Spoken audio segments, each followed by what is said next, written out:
ও মাই god, তুফানের ঝড়ে সব সিনেমা সরে গেল, সরে যায়নি ববি এবং দীপ অভিনীত ময়ূরাক্ষী সিনেমাটি। তো ভাই ব্রাদার, ঈদুল আজহায় যে সমস্ত সিনেমা রিলিজ হওয়ার কথা ছিল সব সিনেমা এক এক করে নেমে যাচ্ছে, শুধুমাত্র এখনো টিকে আছে হলিউড অভিনেত্রী খ্যাত ববির ময়ূরাক্ষী সিনেমাটি। যাই হোক, তুফান সিনেমার পর দ্বিতীয় সিনেমা হিসাবে আসন্ন পবিত্র ঈদুল আজহায় অফিসিয়ালি রিলিজের জন্য নিজেদেরকে কনফার্ম করেছে ময়ূরাক্ষী টিম। তবে শাকিব খানের তুফান সিনেমার থেকে কোনো অংশে কিন্তু পিছিয়ে নেই ববির ময়ূরাক্ষী সিনেমাটি। হয়তোবা তুফানের সমকক্ষ নয় সিনেমাটি, তবে প্রতিযোগিতার দৌড়ে কোনো অংশে কম নয় ময়ূরাক্ষী সিনেমাটি। ময়ূরাক্ষী সিনেমার প্রথম ফার্স্ট লুক পোস্টার আপলোড করেই সিনেমাটি বাজিমাত করে নিয়েছে। বাংলাদেশি সিনেমার ইতিহাসের এই ফার্স্ট টাইম এমন আনকমন পোস্টার রিলিজ হয়েছে ময়ূরাক্ষী সিনেমার। সিনেমাটি যদি বেশ বড় বড় কয়েকটি হল পায়, তাহলে সিনেমাটি শাকিব খানের তুফানের থেকে কোনো অংশে পিছিয়ে থাকবে না। শাকিব খানের তুফান সিনেমার সঙ্গে পাঙ্গা নেওয়ার মতো একটি সিনেমা ময়ূরাক্ষী। সচরাচর বাংলা সিনেমার গল্প যেমনটা হয়, এই ময়ূরাক্ষী সিনেমার গল্প তেমনটা নয়। এই ময়ূরাক্ষী সিনেমার গল্প পুরোটাই আনকমন, পুরোটাই ভিন্ন।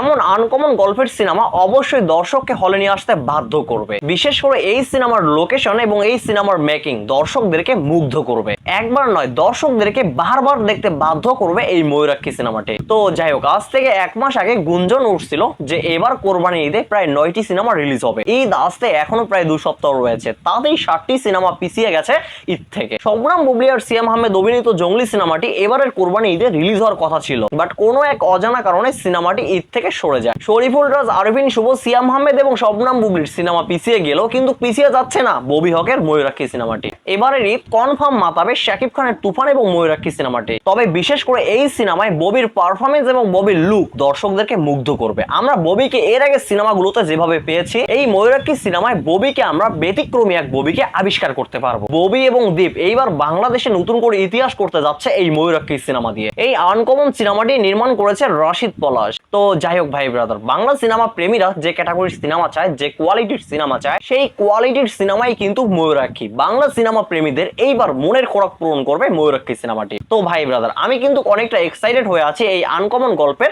সিনেমাটি দেখার জন্য। আপনারা কারা কারা এই সিনেমাটি দেখার জন্য এক্সাইটেড হয়ে আছেন? আপনাদের মূল্যবান মতামত কমেন্টে বলবেন। সবাই ভালো থাকবেন, সুস্থ থাকবেন। পরবর্তী আপডেট নিয়ে আবারও আসবো। আল্লাহ হাফেজ।